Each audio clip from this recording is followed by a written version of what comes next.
குன்றிருக்கும் இடமெல்லாம் குமரன் இருக்கும் இடமாகும்.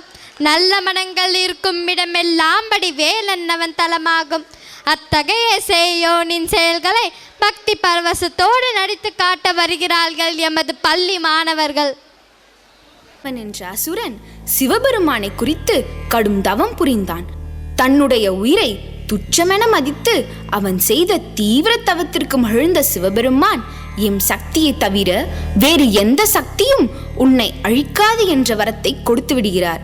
இரவா வரம் பெற்ற சூரபத்மன் அளவில்லா ஆனந்தம் கொண்டு தேவர்களை சிறையில் பூட்டியும் இந்திரனை சிறையில் அடைத்தும் தாங்க முடியாத துன்பங்களை தேவர்களுக்கு கொடுத்து வந்தான். சூரனுடைய துன்பங்களை தாங்க முடியாத தேவர்கள் சிவபெருமானிடம் முறையிடுகின்றனர். தேவர்களின் துன்பங்களை கேட்ட சிவபெருமான் வரம் கொடுத்த யாமே அவனை அழிப்பது முறையன்று. அதனால் எம் சாயலில் ஒரு மகன் அவதரித்து சரவண பொய்கையில் கார்த்திகை பெண்களிடம் வளர்ந்து வருகிறான். தக்க தருணம் வந்ததும் உம்மை காத்தருள்வான் என்று கூறுகிறார். சரவண பொய்கையில் வளர்ந்து வரும் தம் மகனை காண சிவனும் பார்வதியும் செல்கிறார்கள். அங்கு தம் மகனை கண்டார்களா? இதோ இனி காட்சிக்கு.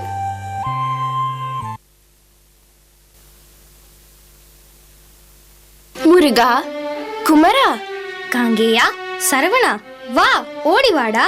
எங்கள் குறை தீர்க்க வந்த குகா, பால் அருந்துவா என் செல்வா, வா கண்ணே.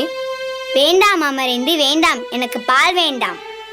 பால் வேண்டாம் என்றால் இந்த பழத்தையாவது உண்ண வருவாய் முத்துக்குமரா. நான் வரமாட்டேன், எனக்கு பசி எடுக்கவில்லை. அமர உலகிலேயே தனிப்பெரும் தெய்வமாக விளங்க வந்த முத்துக்குமரா, நீ உண்ணவும் உறங்கவும் இப்படி பிடிவாதம் பிடிக்கலாமா? உன்னை பாதுகாத்து வளர்க்கும் பொறுப்பை அம்மையும் அப்பனும் எங்களுக்கு அல்லவா கொடுத்திருக்கிறார்கள். நீ இப்படி உண்ணாமல் உறங்காமல் இருந்தால் அம்மைக்கும் அப்பனுக்கும் நாங்கள் என்ன பதில் சொல்வது? நீங்கள் அனைவரும் அழைத்தால் நான் யாரிடம் செல்வது? முருகா, நீ இங்கு வருகிறாயா அல்லது நான் அங்கு வரட்டுமா? எங்கே? என்னை பிடியுங்கள் பார்ப்போம். குறும்புக்காரன் நீ, உன்னையா பிடிக்க முடியாது? இதோ பிடிக்கிறேன் பார். என்னை பிடியுங்கள் பார்ப்போம்.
அபரயேந்தி, மேகேந்தி, வர்த்தயேந்தி, அம்பா, துலா.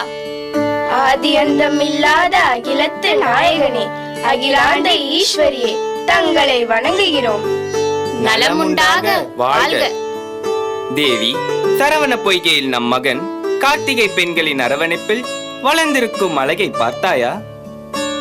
ஆம் சுவாமி, நம் அருமை மைந்தன் எண்ணி பார்க்க முடியாத அளவிற்கு வனப்பும் ஆற்றலும் வாய்ந்தவனாகவே வளர்ந்திருக்கிறான். எதிர்காலத்தில் பெரும் சாதனைகளை படைக்கக்கூடியவர்கள் இளம் பருவத்திலேயே அதற்கான அடையாளங்களை கொண்டிருப்பது இயல்புதானே தேவி? சுவாமி, உலகோர் அனைவருக்கும் பெரும் பெரும் தத்துவங்களை சொல்ல அவதரித்திருப்பவன் இப்பொழுது வேடிக்கையாக விளையாடுவதை பார்த்து ஆனந்தமடைகிறேன் சுவாமி. முத்தமிழுக்கும் தலைவனாகி தமிழ் கடவுள் என்ற பெயர் பெறப் போகிறவன், மூவுலகிற்கும் இறைவனாகி 3 சக்திகளுக்கும் உரியவனாகி முருகன் என்ற நாமத்தால் இந்த உலகையே ஆளப்போகிறவன். கார்த்திகை பெண்களே, நீங்கள் அறுவரும் முருகனை வளர்க்கும் அழகை கண்டும் குழந்தைகளின் திவ்ய தரிசனம் கண்டும் பூரித்து விட்டேன். தேவி, குழந்தைகள் அறுவரையும் உன் சக்தியால் ஒருவராக்கியதால் நம் மைந்தன் சிவசக்தி மைந்தனாக வல்லமை பெற்றுவிட்டான். ஆம் சுவாமி, முக்கன் முதல்வன் அருளிய முருகா, குமரா, மால்மருகா, சூரனை வதைக்க வந்த சரவணா, என்னிடம் ஓடிவா. அறுவரையும் ஒருவனாக்கிய அன்னையே, ஆதியந்தமில்லாத தந்தையே, தங்களை வணங்குகிறேன். நலமுண்டாகட்டும் முருகா. உமா, உன் திருக்கரங்களால் 6 குழந்தைகளும் ஒரு கொண்டு 6 முகமாக மாறியதால் இன்று முதல் 6 முகன் என்ற நாமத்தால் அழைக்கப்படுவான். அது மட்டுமல்ல, இந்த கார்த்திகை பெண்கள் முருகனை அரவணைத்து பாலூட்டி சீராட்டி வளர்த்ததால் இன்று முதல் கார்த்திகேயன் என்ற நாமத்தாலும் அழைக்கப்படுவான். கார்த்திகை பெண்களே, இன்று முதல் உங்கள் நாமத்தை குறிக்கும் கார்த்திகை நட்சத்திரத்தில் மக்கள் விரதத்தையும் அனுஷ்டிப்பார்கள். கந்தனின் வரலாற்றில் நீங்கள் 6 பேரும் நிரந்தரமான இடத்தை பெறுவீர்கள். பரணி, கிருத்திகை, ரோஹிணி, பூசம், உத்திரம், விசாகம் என்ற பெயரில் 6 நட்சத்திரங்களாக வானில் என்றும் ஒளி வீசி வாழ்வீர்கள். கருணை கடலே, தங்கள் கருணையே கருணை, நாங்கள் வருகிறோம். சென்று வாருங்கள். சுவாமி, கருணை கடலாகிய தாங்கள் தங்களை யார் துதித்தாலும் மனமுருகி வேண்டினாலும் கேட்ட வரத்தை சிறிதும் யோசிக்காமல் உடனே தந்து விடுகிறீர்களே. தேவி, நம் பக்தர்கள் நம்மை நோக்கி நம்பிக்கையோடு தவம் மேற்கொள்ளும் போது தந்தையாக இருந்து அவர்கள் வேண்டும் வரத்தை தருவதுதானே தவத்திற்கு அழகு. உண்மைதான் சுவாமி. ஆனால் கடுந்தவம் புரிந்து கிடைத்தற்கரிய வரங்களை பெற்ற பின் சூரபதுமன் முதலான அரக்கர்கள் அடாத செயல்களுக்கல்லவா புனிதமான வரங்களை பயன்படுத்துகிறார்கள். என்ன செய்வது தேவி? என் பக்தர்கள் என்னை பக்தி பரவசத்தால் வணங்கும் போது வரங்களை வாரி வழங்கி விடுகிறேன். வரங்களை பெற்ற பின்புதானே அவர்களின் சுயரூபமே தெரிகிறது.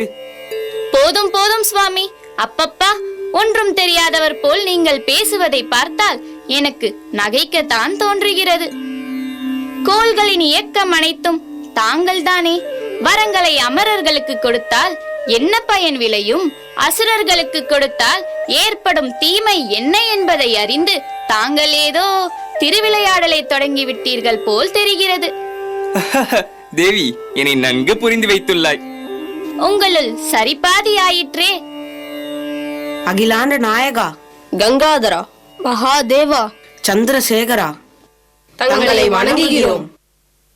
அகிலாண்ட நாயகியே, ஆனந்த ரூபிணியே, தங்களையும் வணங்குகிறோம்.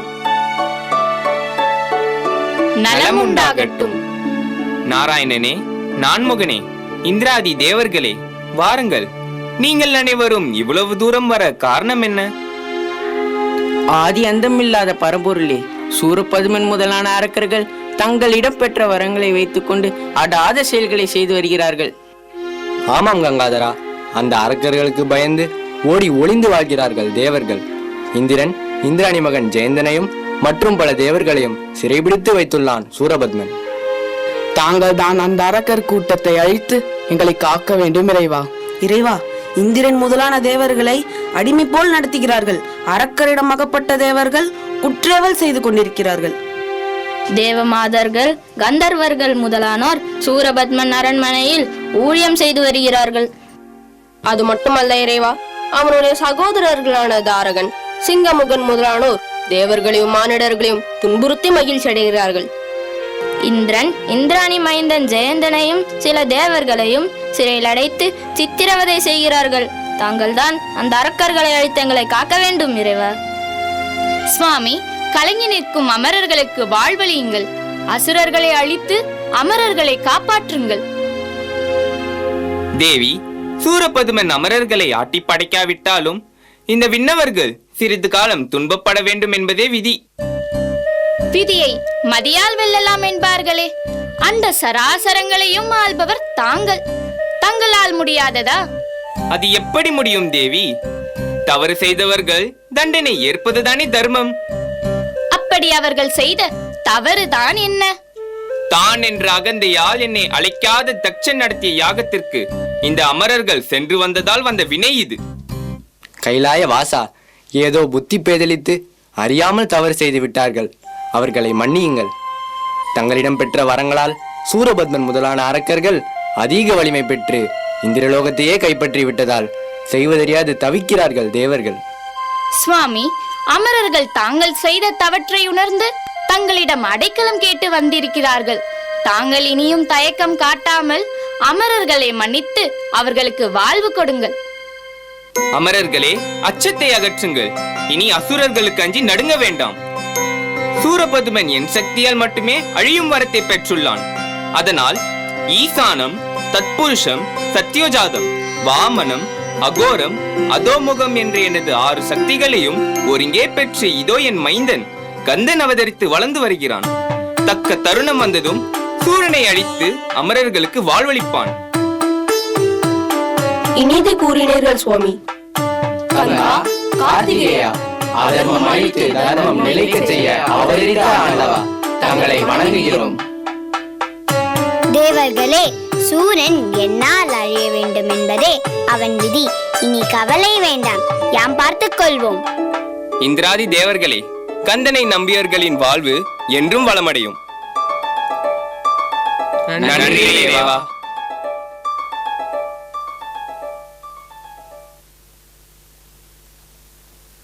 ஒரு சமயம் பிரம்மாதி தேவர்கள் சிவ கணத்தவர்களுடன் சிவபெருமானை வழிபடுவதற்காக திரு கைலாய மலைக்கு சென்றனர். அந்த சமயம் வெள்ளிமலையில் முருகவேல் அமர்ந்திருந்தார். முருகனை கண்ட எல்லா தேவர்களும் சிவ கணத்தவர்களும் அவரை வணங்கிச் சென்றனர். ஆனால் பிரம்மதேவன் மட்டும் முருகனை கண்டும் காணாதது போல் ஒரு சிறு பாலகனை ஏன் வணங்க வேண்டும் என்ற அலட்சியத்துடன் முருகப்பெருமானை கடந்து சென்றார். பிரம்மனின் அலட்சிய போக்கை அறிந்து கொண்ட முருகப்பெருமான் பிரம்மனுக்கு தக்க பாடம் கற்பிக்க எண்ணுகிறார். அவர் அப்படி கற்பித்த பாடம்தான் என்ன? இதோ இனி காட்சிக்கு. முருகா, தங்களை பணிந்து வணங்குகிறோம். வணக்கம் தேவரிஷிகளே, ஏது இவ்வளவு தூரம்? கைலாயநாதரை காணச் செல்கிறோம் முருகா. சரி சரி, சென்று வாருங்கள். பிரம்மதேவரே, பிரம்மதேவரே, வணக்கம்.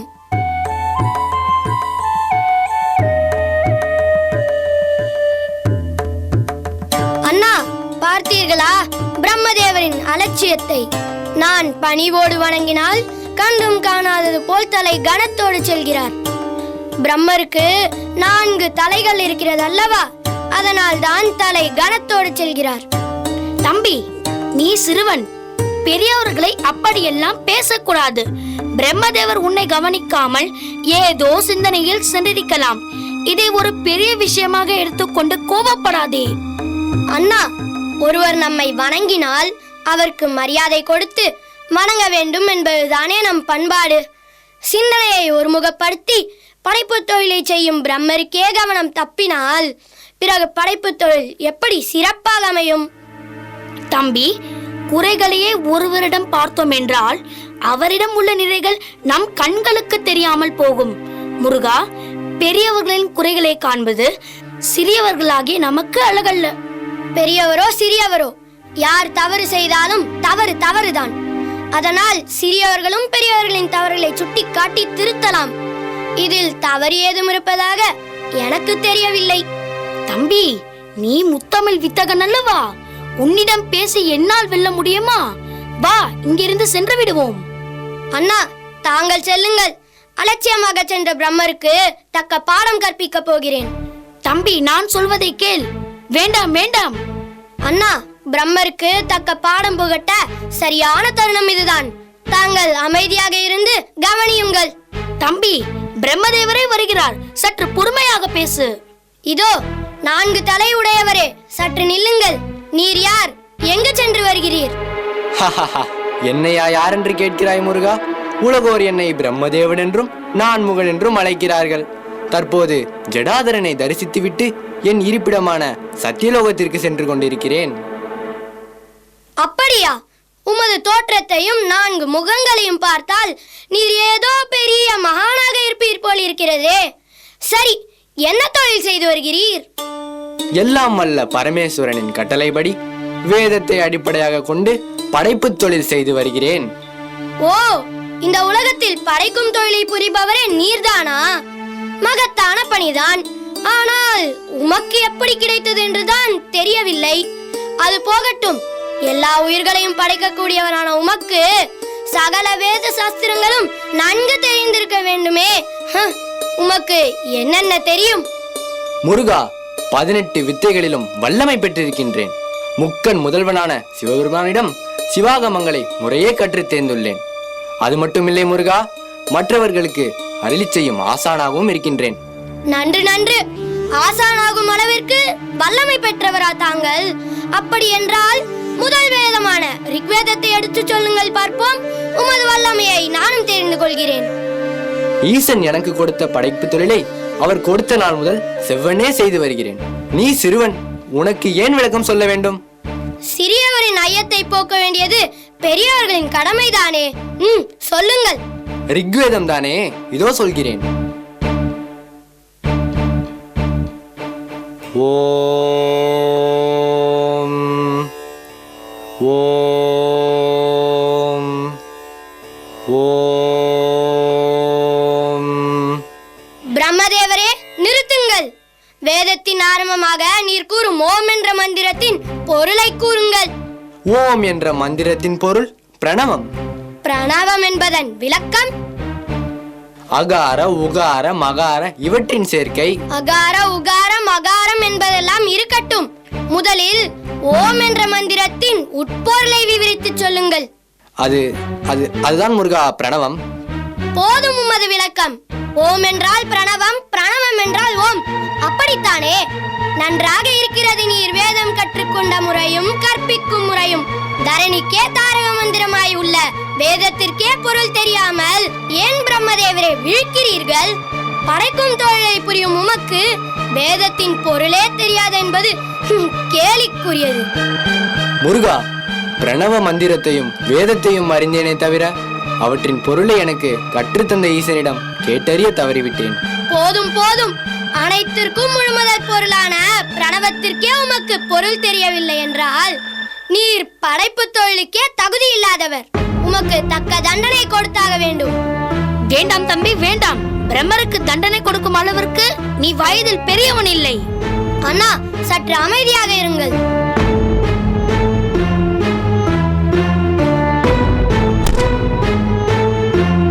பூதகணங்களே, பிரணவ பொருள் தெரியாத பிரம்மனை பிடித்து சிறையில் அடையுங்கள். நீதான் தண்டனையை கொடுத்து விட்டாய முருகா. பிறகு எதற்கு என்னை சிறையில் அடைக்க வேண்டும்? முருகா, என்னை சிறையில் அடைத்து விட்டால் உலகில் படைக்கும் தொழிலே பாதிக்கப்பட்டு விடுமே. அதனை குறித்து நீர் கலங்க வேண்டாம். எல்லாம் எனக்கு தெரியும். தம்பி, உலகே சிருஷ்டிக்கும் ஆற்றல் வாய்ந்தவர் பிரம்மதேவர். முழுமுதற் கடவுளான நம் தந்தையின் அருளை பெற்றவர். நீ சற்றும் யோசிக்காமல் அவரை தலையில் குட்டியது தவறு. அது மட்டுமல்லாமல் அவரை சிறையில் அடைப்பது அதைவிட பெரிய தவறு. அவரை விடுதலை செய். யார் சொல்வதையும் நான் கேட்க தயாராக இல்லை. தவறு செய்தவர் தண்டனை அனுபவித்தே ஆக வேண்டும். முருகா, முருகா, தங்களை வணங்குகிறேன். ஓ, நந்தியம்பெருமானா, வாருங்கள். என்ன செய்தி ஐயனே? தாங்கள் பிரம்மதேவரை சிறையில் அடைத்ததை தன் ஞானத்தால் அறிந்து கொண்ட ஈசன் நான்முகனை சிறையிலிருந்து விடுவிக்கும்படி தங்களிடம் சொல்லி வருமாறு எம்மை அனுப்பியுள்ளார். ஐயனே, தடையின்றி பிரம்மனை விடுதலை செய்ய வேண்டும். என்ன சொன்னாய்? பிரம்மரை சிறையிலிருந்து விடுவிக்கவா? அது முடியாது. மறுபேச்சு பேசாமல் இங்கிருந்து சென்று விடுங்கள். இல்லையெனில் உம்மையும் சிறையில் அடைத்து விடுவேன். முருகப்பெருமானே, எனக்கு எதற்கு வீண் வம்பு? ஈசன் கூறச் சொன்னதை தங்களிடம் கூறினேன். தாங்கள் கூறுவதை அப்படியே ஈசனிடம் கூறிவிடுகிறேன். நான் வருகிறேன். தம்பி, இனியும் நாம் இங்கிருந்து கொண்டு தந்தையின் கோபத்திற்கு ஆளாகாமல் சென்று விடுவோம். நான் எங்கும் வருவதாக இல்லை. தாங்கள் செல்லுங்கள். முருகா, முருகா, வாருங்கள் தந்தையே. தாயே, தாங்கள் என்னை காண வருவதா? தாங்கள் என்னை காண வேண்டும் என்று கூறியிருந்தால் நானே தங்கள் இருப்பிடத்திற்கு வந்திருப்பேனே. முருகா, உன்னை காண வேண்டும் என்ற நோக்கத்தில் இங்கு வரவில்லை. சிறுபிள்ளை தனமாக நீ செய்யும் தவறுகளை சுட்டிக்காட்டி பிரம்மரை விடுதலை செய்யவே வந்தோம். பிரம்மரை சிறையில் அடைப்பது தவறு என எவ்வளவோ எடுத்து கூறினேன். தம்பி கேட்கவே இல்லை. முக்கன் முதல்வன் அருளிய புதல்வன் நான். ஒருபோதும் தவறு செய்ய மாட்டேன். தவறு செய்தவர்களை தண்டிக்காமல் விடவும் மாட்டேன். முருகா, உன் வயது பாலகர்களுடன் விளையாடுவது போல் மும்மூர்த்திகளில் ஒருவரான பிரம்மருடன் விளையாடுவதா? பெரியவர்களுக்கு மதிப்பு கொடுக்காமல் இப்படிதான் தலையில் குட்டுவதா? பிரம்மரை விடுதலை செய். தாயே, பிழை புரிந்தவர் பிரம்மன். நான் அளித்த தண்டனை முற்றிலும் பொருத்தமானதுதான். அவரை விடுவிக்க மாட்டேன். தம்பி, நான் உனக்கு மூத்தவன். என் சொல்லையும் கேட்க மறுத்து விட்டாய். இப்போது தாய் சொல்லையும் நீ கேட்க மறுக்கிறாய். இது சரியில்லை முருகா. கந்தா, நீ செய்வது நல்லதல்ல. நந்தி தேவரை அனுப்பிய போது அவரை பயமுறுத்தி அனுப்பிவிட்டாய். உன் அன்னை சொல்வதற்கும் இணங்க மறுக்கிறாய். உன் அண்ணன் சொல்லையும் கேட்காமல் பிடிவாதமாக இருப்பது தவறு. தந்தையே, பிரம்மதேவருக்கு உலகையே படைக்கும் மகத்தான பணியை கொடுத்திருக்கிறீர்கள். ஆனால் அவருக்கு பிரணவத்தின் பொருளே தெரியவில்லை. அப்படி இருந்தும் எல்லாம் அறிந்தவர் என்ற ஆணவம் கொண்டவராகவே இருக்கிறார். அப்படிப்பட்டவருக்கு தாங்கள் துணை வரலாமா? தந்தையே, அவர் சிறையில் இருப்பதுதானே நியாயம். தம்பி, தந்தையிடம் வாதம் புரியும் அளவிற்கு நீ வளர்ந்து விட்டாயா? கணபதி, கோபம் கொள்ளாதே. முருகன் சிறுவன், எடுத்து சொன்னால் புரிந்து கொள்வான். முருகா, பரம ரகசியமான பிரணவத்தின் உட்பொருளை பலர் முன் எப்படி சொல்வதென்று பிரம்மன் அமைதியாக இருந்திருக்கலாம் அல்லவா? ஆம் முருகா, தந்தை கூறியது போல் பிரம்மன் யோசித்திருக்கலாம். தந்தையே, தாயே, பிரம்மன் வேதத்தின் உட்பொருளை பலர் முன்னிலையில் கூறக்கூடாது என்பதற்காக தயங்கவில்லை. வேதத்தின் பொருளே தெரியாமல் திக்கி தவித்து விழிப்பிதுங்கி நின்றார் என்பதே உண்மை. ஆகம சாஸ்திரத்தில் தாங்கள் கூறியுள்ளபடியே நடந்திருக்கிறேன். இதில் என் தவறு ஒன்றுமில்லை. சரி குமரா, உன் வாதத்திற்கே வருகிறேன். மும்மூர்த்திகளுள் ஒருவரான பிரம்மதேவருக்கே நீ தண்டனை கொடுக்கும் அளவிற்கு நீ அனைத்தும் அறிந்தவனா? அப்படியே நீ அனைத்தும் அறிந்தவன் என்றால் உன்னால் வேதத்திற்கு பொருள் கூற முடியுமா? ஏன் முடியாது தந்தையே? என்னால் உறுதியாக கூற முடியும். எங்கே வேதத்தின் பொருளை எடுத்துச் சொல் பார்ப்போம். கண்டிப்பாக சொல்கிறேன். ஆனால் மந்திரங்களின் உட்பொருளை ரகசியமாக வைத்திருக்க வேண்டும் என்பதுதானே நியதி. பலர் முன்னிலையில் கூறக்கூடாது அல்லவா? அதனால் நீங்கள் எனக்கு சீடனாக இருந்து கை கட்டி வாய் பொத்தி மண்டியிட்டு கற்க தயாராக இருந்தால் ஆசானாக அமர்ந்து கற்றுக் கொடுக்க எனக்கு தடை ஏதும் இல்லை. என்ன சொல்கிறாய் முருகா? உன் தந்தை உன்னிடம் கை கட்டி வாய் பொத்தி சீடன் போல் அமர்ந்து கற்க வேண்டுமா? நீ கூறுவதை என்னால் ஏற்க முடியாது. தம்பி, நீ தவறுக்கு மேல் தவறு செய்கிறாய். நம் தந்தை சீடன் போல் உன்னிடம் மண்டியிட வேண்டுமா? வேண்டாம் முருகா, வேண்டாம். தந்தையே சீடனாக அமர தயாராக இருக்கும் போது நீங்கள் இருவரும் இடையில் வந்து தடை விதிக்கலாமா? தேவி, நீங்கள் இருவரும் கோபப்பட வேண்டாம். தந்தைக்கும் மகனுக்கும் இடையே நிகழும் உன்னதமான விவாதம். நீங்கள் அமைதியாக இருந்து பார்த்து கொண்டிருங்கள். நன்றாக இருக்கிறது. தந்தையும் மகனும் நடத்தும் நாடகம். சிவனும் சரவணனும் ஒன்று என்பதை உலகிற்கு உணர்த்த நீங்கள் நடத்திய திருவிளையாடல் போதும். சிறையில் இருக்கும் பிரம்மதேவரை விடுதலை செய்யுங்கள். முருகா, தாய் தந்தை சொல் கேளாத பிள்ளை என்ற அவப்பேர் உமக்கு வேண்டாம். உடனே விடுதலை செய். ஆகட்டும் தாய் தந்தையே, உங்கள் விருப்பம் இதுவானால் இப்போதே பிரம்மரை விடுவிக்கிறேன். பூதகணங்களே, சிறையில் இருக்கும் பிரம்மதேவரை அழைத்து வாருங்கள். அப்படியே ஆகட்டும் இறைவா. செல்வகுமாரா, பிரம்மனும் அறியாத பிரணவத்தின் பொருளை எனக்கு அறிவிப்பாயா? தந்தையே, உலகமெல்லாம் இன்றறிய அன்னைக்கு பிறர் அறியாதவாறு தாங்கள் உபதேசித்த பிரணவத்தின் பொருளை எல்லோரும் கேட்கும்படி கூறலாமா? எதற்கும் இடம் பொருள் ஏவல் என்பது இருக்கிறதல்லவா?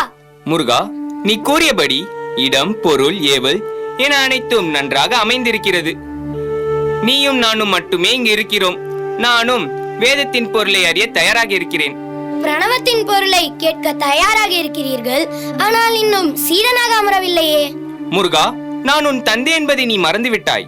சரி, நீ மட்டும் என்னுடன் வா.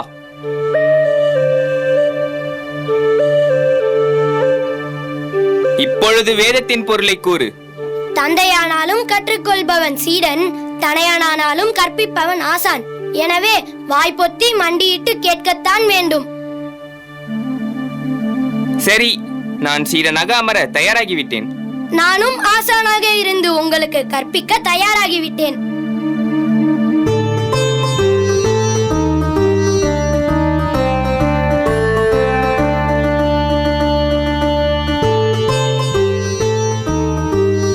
முருகா, இந்த இளம் வயதிலேயே இவ்வளவு ஞானம் பெற்ற உன்னை மகனாக பெற்றது குறித்து பெருமை அடைகிறேன். முருகா, என் அருள் பெற்றவர்களால் மட்டுமே பிரணவத்தின் உட்பொருளை அறிய முடியும். நீ என் ஆத்மாவாக அமைந்திருப்பதால் தான் அற்புதமான பிரணவத்தின் பொருளை அறிந்திருக்கிறாய். முனிவர்களில் அகத்திய முனிவர் ஒருவரே வேதத்தின் பொருளை அறியும் தகுதி வாய்ந்தவர். அவருக்கு நீயே ஆசானாக இருந்து வேதத்தின் பொருளை அறிவிக்க வேண்டும். அவ்வாறு செயல்படுவதால் வேதத்தின் பொருளை உலகோர் அறிய வாய்ப்பாக அமையும். ஆகட்டும் தந்தையே. கருணை கடலே, ஐந்தெழுத்து மந்திரத்தின் ஆதிமூலமான பஞ்சாட்சரனே, தங்களை வணங்குகிறேன். சரவணபவ என்கிற ஆறெழுத்து மந்திரத்தின் சடாச்சரனே, இனி திருக்குமரனின் திருவருளால் நான் பேரின்பம் அடைந்து விட்டேன். பரம்பொருளே, இது நாள் வரையும் எல்லாம் அறிந்தவன் என்ற அகந்தை கொண்டிருந்தேன். இன்று முருகனின் திருக்கரம் பட்டு அவ்வனைத்தும் அடியோடு அழிந்து விட்டது. என் உள்ளம் திருந்திவிட்டது. பிரம்மதேவனே, நான் வேறு முருகன் வேறு அல்ல என்பதை இந்த உலகம் புரிந்து கொள்ள இந்த நிகழ்வு இங்கே அரங்கேறியது. நீ எப்பொழுதும் போல் தொடர்ந்து படைப்பு தொழிலை புரிந்து வருவாயாக. அப்படியே ஆகட்டும் இறைவா. முருகா, சிறுவன் என்று சிறிது அலட்சியம் காட்டிவிட்டேன். அறிவு முதிர்ச்சிக்கு வயது ஒரு பொருட்டல்ல என்பதை உன் செய்கையில் அறிந்து கொண்டேன். என்னை மன்னித்து விடு முருகா. பிரம்மதேவரே, பெரியவரோ சிறியவரோ தாம் ஏற்றுக்கொண்ட பணி குறித்து முழுமையாக அறிந்திருக்க வேண்டும் என்பதை உணர்த்தவே இவ்வாறு நடந்து கொண்டேன். என்னை தவறாக எண்ண வேண்டாம். அன்பே சிவமான ஆண்டவன் அண்டியவர்களுக்கு நன்மைகள் பல புரிந்திட திருவிளையாடல்களை நடத்துவதுதானே அவர் இயல்பு. அதன் அடிப்படையில் பிரணவத்தின் பொருளை உலகோர் அனைவரும் அறிந்து கொள்ள அவர் நடத்திய திருவிளையாடலின் மகிமையை இந்த உலகோர் அறிந்து கொள்ளட்டும்.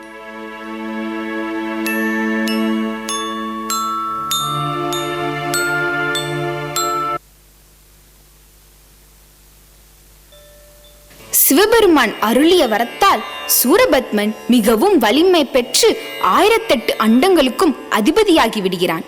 வரத்தின் மேன்மை அறியாத அசுரனாகிய சூரபத்மன் ஆணவத்தால் அறிவிழந்து அமரர்களை சிறையில் அடைத்து கொடுமை செய்து வந்தான். சூரனின் கொடுமைகளை கேள்வியுற்ற கந்தபெருமான் சூரனையும் அவனை சார்ந்த அசுரர்களையும் அழித்து விண்ணவர்களை சிறையிலிருந்து விடுவித்து முன்பு போல வாழ வழி செய்ய வேண்டும் என்று எண்ணுகிறார்.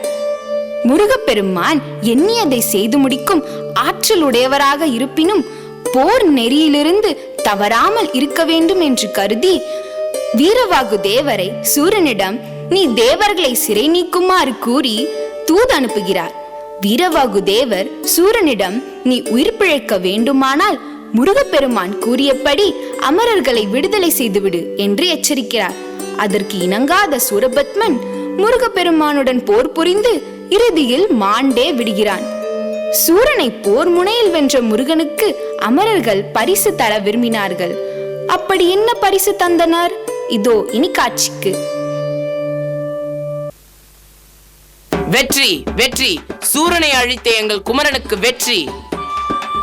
சுவாமி, நம் மகன் சூரனை வென்று வெற்றியோடு திரும்பி வருகிறான் போல் இருக்கிறதே. சற்று செவி கொடுத்து கேளுங்கள் நம் வீரர்களின் புகழாரத்தை.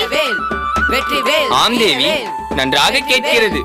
பராசக்தியின் அம்சமான உன் சக்தியின் ஸ்வரூபமாக விளங்கும் வேலை அல்லவா தாங்கி போர் புரிந்திருக்கிறான். பிறகு அவனது வெற்றிக்கு யாரால் அணை போட முடியும்? பகை வென்று வெற்றி வாகை சூடிய வேலனுக்கு வெற்றி. சூரனை அழைத்த வெற்றி வேலவா வாழ்க வாழ்க. அமரர்களுக்கு வாழ்வளித்த கந்தா வாழ்க வாழ்க. ஆதியும் அந்தமும் இல்லாத ஆண்டவா தங்களை வணங்குகிறோம். வீரர்களே, முருகனுடன் நீங்கள் அனைவரும் வீரத்துடன் போர் புரிந்து சூரனை வென்றதை எங்கள் ஞானத்தால் அறிந்து கொண்டோம். எம்பெருமானே, போர்க்களத்தில் போர் செய்த சூரன் அண்ட சராசரமும் தங்களுக்குள் அடங்கும் என்பதை மறந்து தங்கள் மகன் முருகனையே எதிர்த்து மண்ணுக்கு இரையாகிவிட்டான். சூரன் தான் செய்த தவத்திற்காக என்னிடமிருந்து மேன்மையான வரங்களை பெற்றான். மேன்மையான வரங்களை அத்துமீறி தவறாக பயன்படுத்தும் போது அதனை மாற்றவும் வரம் கொடுத்த எனக்கு வலிமை உண்டு என்பதை மறந்து ஆணவத்தால் அமரர்களுக்கு அளவில்லா துன்பத்தை தந்ததால் அழிந்தே விட்டான். தவறு செய்தவர் எவராயினும் தண்டனை பெறுவதுதானே தர்மம். அப்படித்தானே வீரவாகு? ஆமாம் இறைவா, முருகனிடம் போர் செய்வதும் பரமனிடம் போர் செய்வதும் ஒன்றுதான் என்பது கூட அறியாமல் சர்வ வல்லமை கொண்ட பலசாலியான முருகனை பாலகன் என்று நினைத்தல்லவா போர் புரிந்தான். ஆறுமுக கடவுள் வேலாயுதம் ஏந்தி போர் புரிய வந்தால் எல்லா உலகமும் அழிந்து போகும் என்ற அடிப்படை உணர்வு கூட இல்லாத ஒருவன் உயிரோடு வாழவே கூடாது. அம்மையே, அப்பனே, தங்களை வணங்குகிறேன். வெற்றி வாகை சூடிய வேலவா உன் புகழ் மேலும் சிறக்கட்டும். வீரவாகு, என்னை குறித்து ஏதேதோ பெருமையாக பேசிக் கொண்டிருப்பது போல தெரிகிறது. நல்லது செய்பவர்கள் நலமுடன் வாழ்வார்கள், அல்லது செய்பவர்கள் அழிந்து போவார்கள் என்பதுதானே நியதி. சூரன் அடாத செயல்களை செய்து வந்ததால் அழிந்து விட்டான். கந்தா, தாங்கள் இவ்வாறு பேசுவது தங்களின் உயரிய பண்பை விளக்குகிறது. ஆனால் சூரன் தன் மனதில் வீரமுடையோம் படையுடையோம் படை களமுடையோம் புகழுடையோம் பெருமையுடையோம் அழியா வரமுடையோம் என்ற அகந்தையால் ஆணவத்தோடு போர் புரிந்தான். ஆனால் போர் முனையில் தங்கள் வேலுக்கு பயந்து மரமாக அல்லவா மாறிவிட்டான். மரமாக மாறிய சூரனை இரு கூறாக பிளந்து ஒரு பகுதியை மயிலாகவும் மறுபகுதியை சேவலாகவும் மாற்றிய கந்தா, உங்கள் வீரத்தையும் தீரத்தையும் என்னவென்று புகழ்வது? புகழ் பாட வார்த்தைகள் ஏது? வீரவாகு, தூக்குநாங்குருவி கொல்லி நெருப்பை தனது உணவான மின்மினி பூச்சி என தவறாக நினைத்து கூட்டில் வைத்தால் அந்த கூடே எரிந்து அழிந்துவிடும் அல்லவா? அது போலத்தான் சூரன் அமரர்களை அவன் நாட்டில் சிறைபிடித்து வைத்தான். அதனால் அவன் நாடே அழிந்து விட்டது. ஈசன் அருளிய குமரனை எதிர்த்தவர்கள் ஏற்றம் பெறுவார்களோ?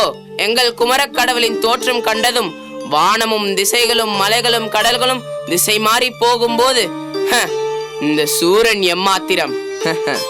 வீரவாகு, அதிக புகழ்ச்சி ஆண்டவன் மதியையும் மயக்கிவிடும். முருகா, வீரவாகு உண்மையை தானே கூறுகிறான். இது புகழ்ச்சி இல்லையே.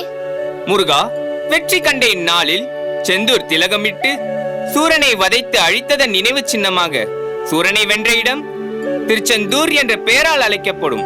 அது மட்டும் இல்லை முருகா, உன்னை காண வருபவர்களுக்கு அனைத்து நலங்களையும் கொடுக்கும் புனித தலமாகவும் விளங்கும். ஆகட்டும் தாய் தந்தையே, தங்கள் விருப்பப்படியே இத்தலம் சிறக்கட்டும். வீரவாகு, அசுரனுடைய சிறையில் அடைப்பட்டிருக்கும் சேந்தன் முதலான தேவர்கள் விடுபட்டு விட்டார்களா? ஆம் முருகா, அங்கு பாருங்கள், சைந்தனும் தேவர்களும் அச்சமின்றி மகிழ்வோடு தங்களை காண வருகிறார்கள். சூரனை வென்று எங்களுக்கு குன்றா பேரருள் தந்த பரம்பொருளே, உமது திருவடி தாமரை பணிந்து வணங்குகிறோம். நலம் பல பெற்று பயமின்றி வாழ்க. ஆறுமுக பெருமானே, உமது அருட்பார்வையால் மண்ட தேவர் படை வீரர்களும் பூதப்படையினரும் உயிர் பெற்று விட்டார்கள். நல்லவர்கள் நலமாகத்தானே வாழ வேண்டும். நீங்கள் அனைவரும் முன்பு போல் உங்கள் பதவிகளில் அமர்ந்து மகிழ்ச்சியோடு வாழுங்கள். முருகா, சூரன் பல பொய்யான வடிவங்கள் எடுத்து போர் செய்த போது உங்கள் விஸ்வரூபத்தை காட்டி சூரனை வென்று அமரர்களுக்கு வாழ்வு கொடுத்த ஆண்டவா, உமது திவ்ய தரிசனம் கண்டு அகமகிழ்ந்து வணங்குகிறோம். தேவேந்திரா, இன்னும் ஏதேனும் குறைகள் உண்டென்றால் தயங்காமல் கேட்கலாம். என்றும் நீங்காத உமது பேரருள் கிட்டினால் அதுவே போதுமானது. அசுரனின் பிடியிலிருந்து அமரகுல பெண்களை காப்பாற்றிய கந்தா, தங்கள் கருணையால் நாங்கள் என்றென்றும் இனி நலமுடன் வாழ்வோம் என்ற நம்பிக்கை வந்துவிட்டது. தங்களுக்கு நாங்கள் என்றும் நன்றியுடையவர்களாகவே இருப்போம். சூரனை அழித்து தேவர்களின் வாழ்வை மீட்டு தந்திருக்கும் எங்கள் கந்தனுக்கு தாங்கள் என்ன பரிசு தரப்போகிறீர்கள்? அமரர்கள் அனைவரும் ஆறுமுகனின் அன்பிற்கு அடிமைப்பட்டிருக்கிறோம். அசுரனை வென்று அமரர்களுக்கு வாழ்வு தந்த சரவணனுக்கு எங்கள் மகள் தெய்வானையை மணமுடித்து தரவே ஆசைப்படுகிறோம். அதுவே கந்தனுக்கு நாங்கள் தர நினைக்கும் பரிசு. ஆறுமுகனை எங்கள் மருமகனாக ஏற்றுக்கொள்ள நாங்கள் தயாராக இருக்கிறோம். நம் முன்னோர்கள் வகுத்துள்ள சாஸ்திர சம்பிரதாயப்படி திருமண ஏற்பாடுகளை செய்வோம். சம்பிரதாயப்படி என்றால் பெண் கேட்பது, பேசி முடிப்பது, அதை பற்றி தானே கூறுகிறீர்கள்? நீங்கள் கூறுவது சரிதான். சடங்கு சம்பிரதாயம் அனைத்தும் நமக்காக உருவாக்கப்பட்டது. அதை மீறக்கூடாது. தேவி, இந்திராணி கூறியதில் உண்மை இருக்கத்தான் செய்கிறது. நம் முன்னோர்கள் வகுத்தளித்த சம்பிரதாயப்படி நம் மகன் சரவணனுக்கு இந்திராணி மகள் தெய்வானியை பெண் கேட்டு பேசி முடிப்போம். ஆகட்டும் சுவாமி. இந்திரன், இந்திராணி, எங்கள் மகன் சரவணனுக்கு உங்கள் மகள் தெய்வானையை மணமுடிக்க விரும்புகிறோம். இந்திரா, எங்கள் நினைப்பில் உங்களுக்கு ஏதேனும் கருத்து வேறுபாடு இருக்கிறதா?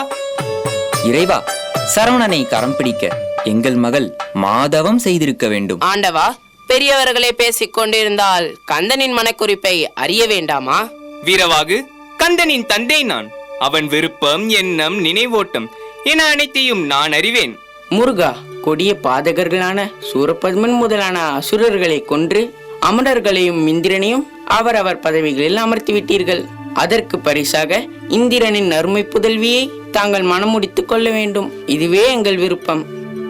முருகா, சூரபத்மனை சம்ஹாரம் செய்து சொர்க்கத்தின் அரசை எமக்களித்த வள்ளலே, எங்களுடைய மகளை சிவகுமாரனாகிய தங்களுக்கு திருமணம் செய்து வைக்க பெரிதும் விரும்புகிறோம். இதில் தங்கள் விருப்பம்? இந்திரா, முன்பொரு சமயம் மகாவிஷ்ணுவின் புத்திரிகளில் ஒருவளான அமிர்தவல்லி சரவண பொய்கையில் என்னை மணக்க வேண்டி கடும் தவம் புரிந்து வந்தாள். அவளை தக்க காலத்தில் திருமணம் புரிவோம் என்று வாக்குறுதி அளித்திருந்தேன். அக்காலம் இப்பொழுது வந்துவிட்டது. இந்திரா, இன்று சுபயோக சுபமுகூர்த்த நாள். இன்றே எமது குமரனுக்கு உற்றார் உறவினர் மத்தியில் உமது மகள் தெய்வானியை இரு வீட்டார் சம்மதத்தின்படி பேசி முடித்து விடுவோம். சுவாமி, பெரியவர்களாக பேசி முடித்திருந்தாலும் தெய்வானையின் விருப்பத்தை கேட்பதுதானே முறை. ஆமாம், அதுதான் சரி. இந்திராணி, நம் மகள் தெய்வானியை அழைத்து வா. ஆகட்டும் சுவாமி. இந்திரா, நல்ல நேரத்தில் இருவருக்கும் மனம் பேசி முடித்து விடுவோம்.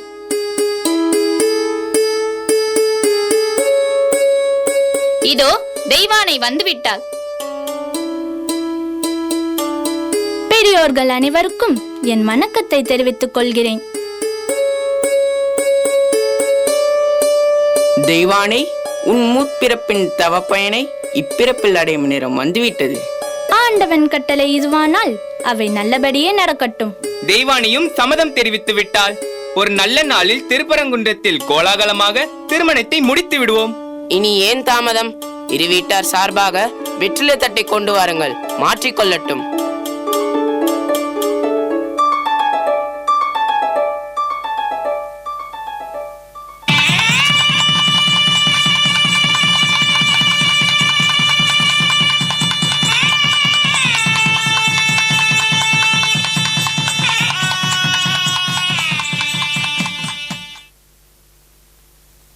மேற்பாடி என்னும் இடத்தில் ஓர் அழகிய மலை. அம்மலை அடிவாரத்தில் வேடுவர் தலைவன் நம்பிராஜன் வாழ்ந்து வருகிறான். நம்பிராஜனுக்கு 7 ஆண் குழந்தைகளிருந்தும் பெண் குழந்தை இல்லாதது ஒரு குறையாகவே இருந்தது. அதனால் நம்பிராஜனும் அவனது மனைவியும் அல்லும் பகலுமாக முருகனை நினைத்து வழிபட்டு வந்தனர். ஒரு நாள் நம்பிராஜனும் அவனது மனைவியும் தம் படை பரிவாரங்களுடன் திணைப்புணத்தை சுற்றி பார்த்து வரும்பொழுது எதிர்பாராத விதமாக வள்ளிக் கொடிகளுக்கிடையே ஒரு பெண் குழந்தையை கண்டெடுத்தனர். நம்பிராஜன் அக்குழந்தையை ஆண்டவன் அருளிய குழந்தையாக கருதி வள்ளி என பெயர் சூட்டி வளர்த்து வருகிறான். வள்ளியும் முருகப்பெருமானிடம் எல்லையில்லா பக்தியுடையவளாகவே வளர்கிறார். தக்க பருவம் வந்ததும் தம் குல வழக்கப்படி வள்ளி திணைப்புணத்தை காக்க திணைப்புணத்திற்கு செல்கிறார். அங்கு வள்ளியான சுந்தரவல்லியை திருமணம் புரியும் நோக்கத்தோடு வரும் முருகப்பெருமான் ஒரு திருவிளையாடல் புரிகிறார். முடிவில் வள்ளியை மணந்தாரா? இதோ இனி காட்சிக்கு. வேலாயுதம் தாங்கி சூரனை அழித்த கந்தா, இன்று இந்த தணிகை மலை அடிவாரத்தில் நீங்கள் தனியாக வந்திருப்பதை பார்த்தால் ஏதோ மர்மம் இருப்பது போல தோன்றுகிறது கந்தா. மர்மமும் இல்லை, ஒரு மந்திரமும் இல்லை வீரவாகு. திருச்செந்தூரில் சூரனை சம்ஹாரம் செய்து சினம் கொண்டதால் சிறிது காலம் தணிகையில் இருந்து என் சினத்தை தணிக்கலாம் என்றுதான். கந்தா, நீங்கள் மட்டும் தனியாக செல்ல வேண்டாம். நானும் தங்களுடன் வருகிறேன். தங்களுக்கு தேவையான உதவிகளை செய்வேன் அல்லவா? வீரவாகு, தனிமை என்றால் தனியாக இருப்பது என்று அர்த்தம். நாராயண நாராயண. கந்தா, நாரத பெருமான் வருவது போல் தெரிகிறதே. சாட்சாத் அவரேதான். வாருங்கள் நாரதரே. கந்தா, தங்களை வணங்குகிறேன். நாரதரே, விஷயம் ஏதும் இல்லாமல் உங்கள் விஜயம் எங்கும் இருக்காது. இன்று நீங்கள் கொண்டு வந்துள்ள விஷயத்தால் என்ன கலகம் நேரப்போகிறதோ. என்ன கந்தா, எனக்கு தெரிந்த செய்தியை உரியவருக்கு தெரிவித்து விட்டால் உரிய காலத்தில் நடக்க வேண்டியது நடக்கும் என்று சொல்ல வந்தேன். இப்படித்தான் வள்ளிமலையிலும் நம்பிராஜன் என்னை கலகக்காரன் என்றான். நீங்களும் என்னை கலகக்காரன் என்கிறீர்களே, எனக்கு எதற்கு பொல்லாப்பு? நான் வந்த வழியே செல்கிறேன். நாரதரே, விஷயத்தை சொல்லாமல் உங்களுக்கும் உறக்கம் வராது, கேட்காமல் எங்களுக்கும் உறக்கம் வராது. சொல்ல வந்ததை சொல்லுங்கள். ஐயனே, வள்ளிமலையிலிருந்து வருகிறேன். அங்கு குறவர் குலத்திலே நம்பிராஜன் மகளாக வள்ளி என்ற பெண் வளர்ந்து வருகிறாள். வள்ளிக்கொடியை போன்று கொடியுடையாள். அழகோ பேரழகு. உங்களுக்கு பொருத்தமாக இருப்பாள் என்று சொல்ல வந்தால் என்னை கலகக்காரன் என்கிறீர்களே. நாரதரே, மனமான ஓர் ஆண்மகனிடம் ஒரு பெண்ணை பற்றி இப்படி பேசுவது தகுமா? வீரவாகு, சற்று அமைதியாக இரு. நாரதரே, நீங்கள் மேலே சொல்லுங்கள். அப்பெண் எங்கிருக்கிறாள்? அவர்கள் குலவழக்கப்படி திணைப்புணம் காக்க தோழியர்களுடன் செல்லவிருப்பதாக செவிவழி செய்தி. உறுதியாக அங்குதான் இருப்பாள் என்பது பற்றி எனக்கு தெரியாது. முருகா, இந்த விஷயம் தெய்வானை அம்மைக்கு தெரிந்தால் நிலைமை பெரிய சிக்கலாகிவிடும். சற்று யோசித்துக் கொள்ளுங்கள். நாராயண நாராயண. இதில் யோசிக்க என்ன இருக்கிறது வீரவாகு? முருகனின் இடப்புறத்தில் ஒருவரும் வலப்புறத்தில் ஒருவரும் இருந்து விட்டு போகட்டுமே. இதில் உமக்கு என்ன சங்கடம் வந்தது? சங்கடம் உமக்கும் இல்லை எமக்கும் இல்லை. முருகப்பெருமானுக்கு வந்து விடுமோ என்றுதான். ஒரு சங்கடமும் வராது. நான் வள்ளிமலைக்கு சென்று வருகிறேன். முருகா, எதற்கும் ஒரு முறைக்கு 10 முறை யோசித்துக் கொள்ளுங்கள். வீரவாகு, நீ எதற்கும் கவலைப்பட வேண்டாம். தீர்க்கமான முடிவோடு தான் செல்கிறேன். நாரத பெருமானே, தாங்கள் செய்தது இல்லற தர்மமா? அமைதியாக இருந்த ஆறுமுகனுக்கு மூளை செலவை செய்து இப்படி தடுமாற வைத்து விட்டீரே. வீரவாகு, கோள்களின் இயக்கமாக விளங்கும் சிவமைந்தனுக்கு யாரும் மூளைச்சலவை செய்துவிட முடியாது. இந்த க்ஷணத்தில் என்ன நடக்க வேண்டும் என்ற விதி இருக்கிறதோ அதன்படி எல்லாம் நல்லதாக முடியும். நாரத பெருமானே, ஏதேதோ காரணத்தை கூறி கலகத்தை தொடங்கிவிட்டீர்கள். நடப்பது நடக்கட்டும். நாராயணா நாராயணா. நான் பேசினாலே கலகக்காரன் என்கிறார்களே. நாரத பெருமானே, தங்களை வணங்குகிறேன். நம்பிராஜனே, ஏது இவ்வளவு தூரம்? நாரத பெருமானே, எங்கள் குலவழக்கப்படி என் மகள் வள்ளி திணைப்புணக்காவலுக்கு தோழியர்களுடன் சென்றிருக்கிறாள். அவளை காணத்தான் செல்கிறேன். அப்படியா? நம்பிராஜனே, உனக்கு 7 ஆண் பிள்ளைகள் தவிர பெண் பிள்ளை இருப்பதாக கேள்விப்பட்டதே இல்லையே. உண்மைதான் நாரதரே. ஆண்டவன் வள்ளிக்கொடிகளுக்கிடையே ஓர் அழகான பெண் குழந்தையை கண்டெடுக்க வைத்து எங்களுக்கு பெண் குழந்தை இல்லாத குறையை போக்கிவிட்டார். வள்ளிக்கொடிகளுக்கிடையே கிடைத்ததால் வள்ளி என பெயரிட்டு செல்லமாக வளர்த்து வருகிறோம் சுவாமி. அப்படியா? சரி, உங்கள் குலத்தில் வள்ளியின் அறிவுக்கும் அழகுக்கும் ஏற்ற மணமகன் கிடைப்பானா? அட, இது என்ன கேள்வி நாரதரே? எங்கள் குலத்தில் அநேகம் பேர் இருக்கிறார்கள். விரைவில் திருமணம் பேசி முடிக்க வேண்டும். சரி சரி, நடக்கட்டும். சுவாமியே, நான் விடை பெற்றுக் கொள்கிறேன். சென்று வா. திருமண ஏற்பாடுகள் நடந்தால் எங்களுக்கும் சொல்லி அனுப்பு. சரி நாரதரே, நான் சென்று வருகிறேன். நாரதரே, தாங்கள் சரியான விஷமக்காரர். சற்று நேரத்திற்கு முன் முருகப்பெருமானிடம் ஆசை வார்த்தைகளை கூறி வள்ளிமலைக்கு அனுப்பிவிட்டீர்கள். தற்போது நம்பிராஜனிடம் வேறு விதமாக பேசுகிறீர்கள். இது கொஞ்சம் கூட சரியில்லை. எல்லாம் நன்மைக்கே. வா போகலாம் வீரவாகு. நாராயண நாராயண. நாராயண நாராயண. சேடிகளா, சீக்கிரம் நடந்து வாருங்கள். பறவை கூட்டங்கள் திணைகளை கொத்தி தின்றுவிடும். எவ்வளவு நேரம் நாம் இங்கே இருப்பது? கடகத்தில் சிறு சிறு கற்களை நிரப்பிக் கொண்டாயா? வள்ளி, இதோ கடகத்தில் சிறு கற்களை நிரப்பிக் கொண்டேன். கவன் கல்லை எடுத்துக்கொண்டாயா? வள்ளி, நானும் தயார். இதோ பார், கவன் கல்லையும் எடுத்துக்கொண்டேன். சொக்கி, குவளையில் நீரை நிரப்பிக் கொண்டாய் அல்லவா?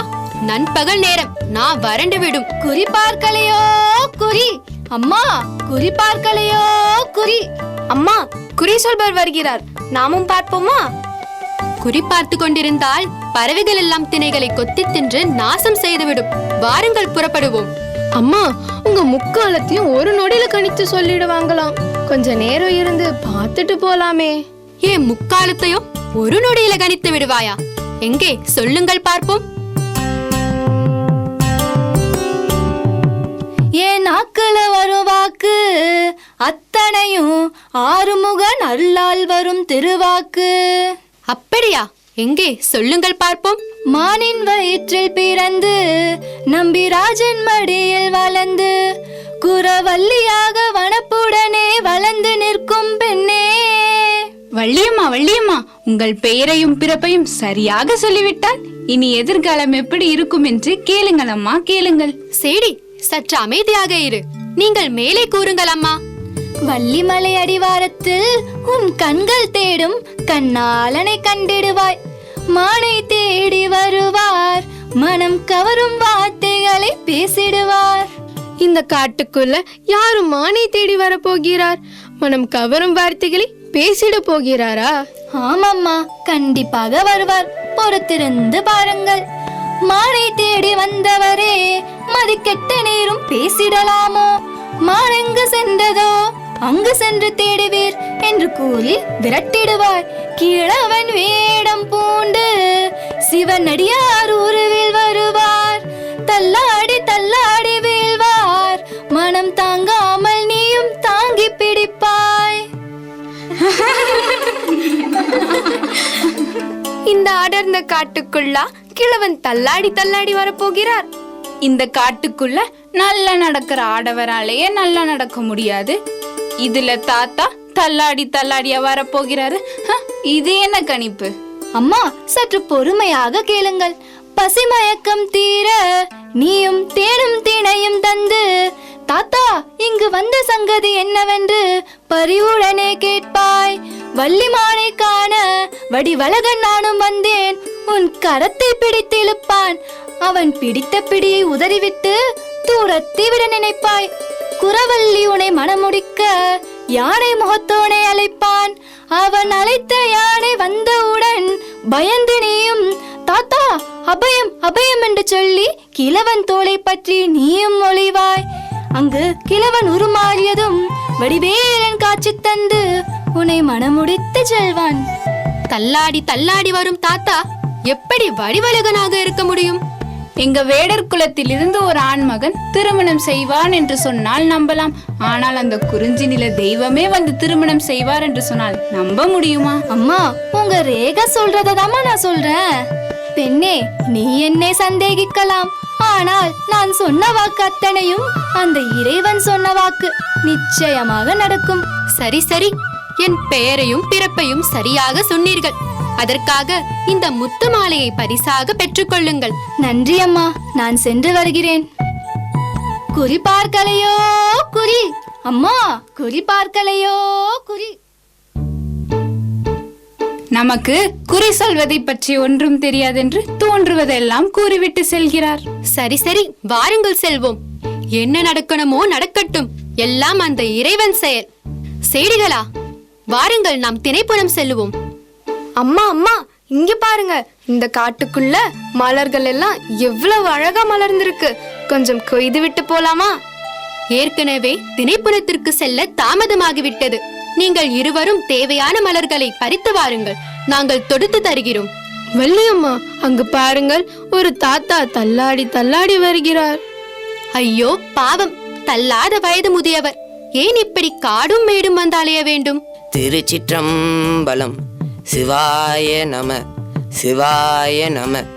ஐயோ தாத்தா, தள்ளாத வயதில் இப்படி தனியாக வரலாமா? தாகமாக இருக்கிறது, தண்ணீர் கொடம்மா. சேடி, தண்ணீர் கொடு. இந்தாருங்கள் தாத்தா, இந்த நீரை குடித்து தாகத்தை தணித்துக் கொள்ளுங்கள். வள்ளியம்மா, இந்த முதியவர் யாராக இருக்கும்? யாரென்று தெரியவில்லை. சிவநாமத்தை உச்சரித்துக் கொண்டிருக்கிறார். சிவநாமத்தை உச்சரித்துக் கொண்டிருப்பவர் சிவனடியாராக தானே இருக்க வேண்டும் அம்மா. மங்களங்கள் ஒருங்கே கூடட்டும். சுவாமி, இந்த தள்ளாத வயதில் இப்படி தனியாக வரலாமா? இத்திணைப்புணத்தில் உள்ள குமரி தீர்த்தத்தில் நீராடினால் முதுமை மாறி இளமை பெறலாம் என்றார்கள். அதனால் குமரி தீர்த்தத்தில் நீராடி மகிழ வந்தேன். இங்க பாருங்கடி வேடிக்கைய, இந்த தள்ளாத வயதில் குமரி தீர்த்தத்தில் நீராடி மகிழ போகிறாராம். சேடிகளா, உங்கள் குறும்புத்தனத்தை சற்று நேரம் தள்ளி வையுங்கள்.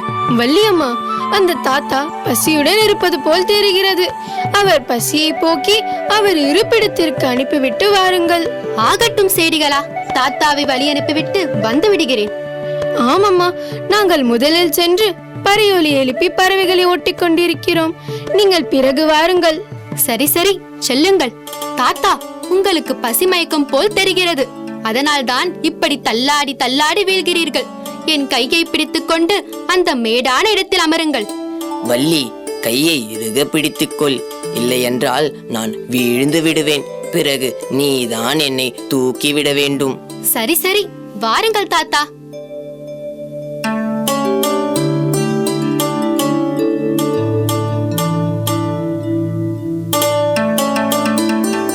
மான்விழி மாதே, மான்விழி மாதே.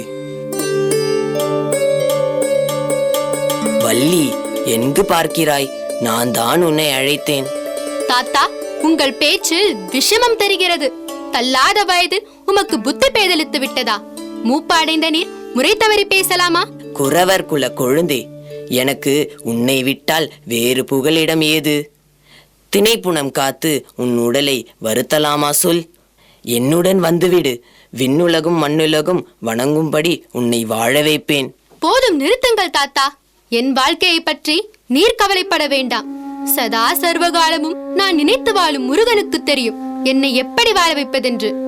மானே, என் சொல் கேட்டு வந்தால் சுகமாக வாழலாம். என்னோடு வருவாயா? தாத்தா, என் கையை விடுங்கள். சிவக்கோலம் கொண்ட தாங்கள் நெறிமருந்து குரமகளிடம் பேசுவது தகுமா? என் தந்தை வேடர்களோடு வரும் நேரம். அவர்கள் முரட்டு குணம் கொண்டவர்கள். உயிர் மீது உமக்கு ஆசை இருந்தால் தட்டு தடுமாறி எங்கு செல்ல வேண்டுமோ அங்கு சென்று விடுங்கள். அதுதான் உமக்கு நல்லது. உம்மோடு என்னால் இனி பேச முடியாது. நான் வருகிறேன். வள்ளி, வள்ளி, போகாதே. நில், நில். என்னது, எவ்வளவு கூறினாலும் பிடிவாதமாகவே சென்று விட்டாளே. என்ன செய்வது? நம் அண்ணனை உதவிக்கு அழைப்போம். அண்ணா, என் எண்ணம் நிறைவேற கருணை கொண்டு உதவ வாருங்கள்.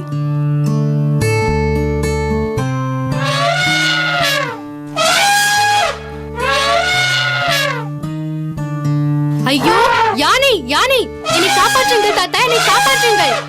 வள்ளி, நான் சொல்வதை கேட்டிருந்தால் இப்படி துன்பப்படுவாயா? போதும் போதும் தாத்தா, உங்கள் கரிசனம். வள்ளி, என்னை தாத்தா தாத்தா என்று அழைக்காதே. என் மனம் வேதனை அடைகிறது. பிறகு கிழட்டு தாத்தா என்று அழைக்கட்டுமா? நினைப்புதான் பிழைப்பை கெடுக்குமாம். வந்த வழியே செல்லுங்கள், நான் வருகிறேன். வள்ளி, நீ போன வேகத்தில் திரும்பி வரத்தான் போகிறாய். உமக்கும் எனக்கும் என்ன சம்பந்தம் இருக்கிறது?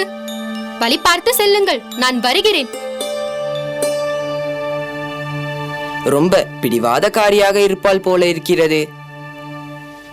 அண்ணா, நீங்கள் தான் எனக்கு மீண்டும் கருணை புரிய வேண்டும்.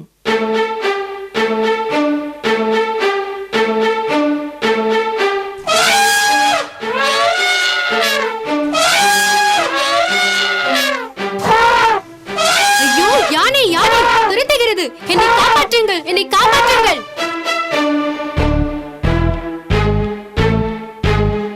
வள்ளி, வள்ளி, எழுந்திரு, எழுந்திரு. வள்ளி, எழுந்திரு, எழுந்திரு. தாத்தா, என்னவாயிற்றுங்கள் வள்ளி அம்மாவிற்கு? நீங்கள் தானே உடன் இருந்தீர்கள். எனக்கு ஒன்றும் தெரியாதம்மா. திடீரென்று மயங்கி விழுந்து விட்டாள். நானோ வயதானவன். நான் என்ன செய்வது? நீங்கள் எல்லோரும் இனி பார்த்துக் கொள்ளுங்கள். நான் வருகிறேன். சரி சரி, செல்லுங்கள். எழுந்திரு வள்ளி, எழுந்திரு. வள்ளி, என்னவாயிற்று? சொக்கி, என் மகள் வள்ளிக்கு என்னவாயிற்று? முதலாக திணைப்புணக்காவலுக்கு வந்த இடத்தில் இப்படி நடந்து விட்டதே. வள்ளி, எழுந்திரு அம்மா, எழுந்திரு. உனக்கு ஒன்றும் நிகழ்ந்து விடாது. எழுந்திரு. நம்பிராஜனே, யாரும் கலங்க வேண்டாம்.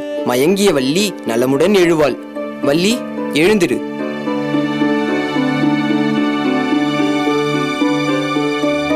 முருகா, கண்ணெதிரே காட்சி தரும் கடவுளே, தங்களை வணங்குகிறோம். ஆறுமுகா, அன்பர் இருக்கும் இடம் நாடி தேடிச் சென்று அருளை வாரி வழங்கும் ஆண்டவா, உங்கள் கருணையால் என் மகள் வாழ்வு புனிதமடைந்து விட்டது. குறிஞ்சிநில மக்களை காக்கும் வள்ளலே, கந்தா என்று அழைத்தால் இந்தா என்று தரும் ஐயனே, தங்களை வணங்குகிறோம். நாராயண நாராயண. வாருங்கள் நாரதரே, வாருங்கள். தக்க சமயத்தில் வந்து விட்டீர்கள்.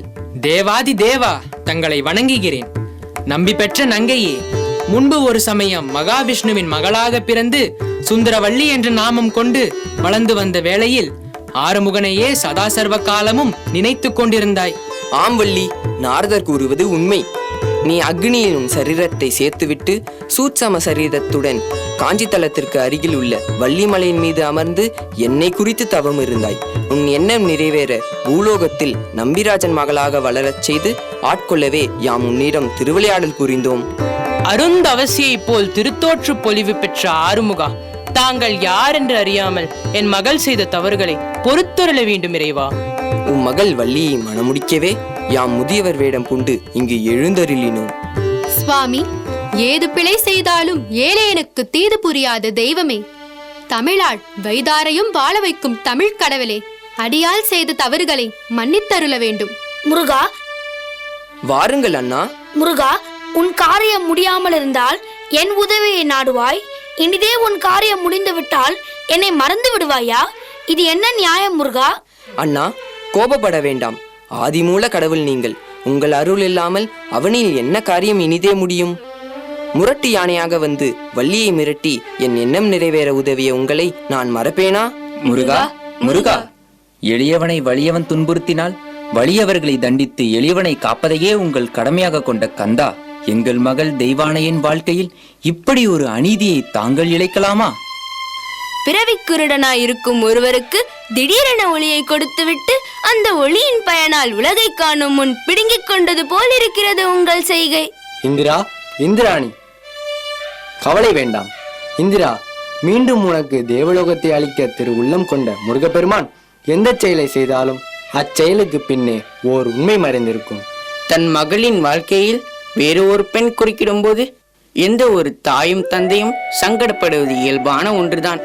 ஆனால் தெய்வானையை குறித்து நீங்கள் கவலைப்பட வேண்டிய அவசியமே இல்லை. சண்முகா, சரவணா, வாருங்கள் தாய் தந்தையே. இந்திரா, தெய்வானையை குறித்து ஏன் கலங்குகிறாய்? கலங்க வேண்டாம். இந்திராணி, கலங்காதே. கொடுத்த வாக்கை காப்பாற்றுவதில் என் மகன் அவன் தந்தைக்கு இணையானவன். ஓ, இவர் தந்தையும் இப்படித்தானா? நாரதரே, நீர் சற்று சும்மா இரும். குடும்பத்தில் குழப்பத்தை உண்டாக்காதீர். சிவ சிவா, நான் வாய் திறந்தாலே ஏதாவது ஒரு வழக்கு வந்து விடுகிறது. எல்லாம் என் நேரம். சுவாமி, அண்டி வந்த அடியார்க்கும் அன்பர்க்கும் அருள் புரியும் தாங்கள் உங்களை நம்பி வந்த என்னை இப்படி சோதிக்கலாமா? தெய்வானி, என் மீது ஒரு தவறும் இல்லை. மகாவிஷ்ணுவின் புத்திரிகளாக அமிர்தவல்லி சுந்தரவல்லியாக வளர்ந்து வந்த வேளையில் என்னை மணக்க வேண்டி நீங்கள் இருவரும் கடும் தவம் புரிந்தீர்கள். தக்க சமயத்தில் மணப்போம் என வாக்குறுதி அளித்தோம். அவ்வாக்குறுதியை நிறைவேற்றவே உங்கள் இருவரையும் ஆட்கொண்டோம்.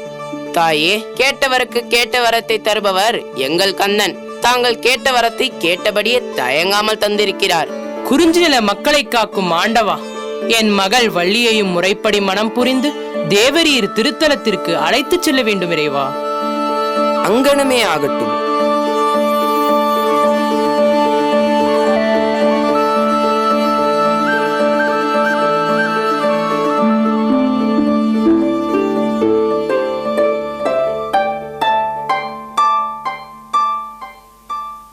ஆஹா, கைலாய மலைக்கு சென்று வந்த உணர்வை அல்லவா ஏற்படுத்தி மெய் சிலிர்க்க வைத்து விட்டீர்கள். நன்றி நண்பர்களே.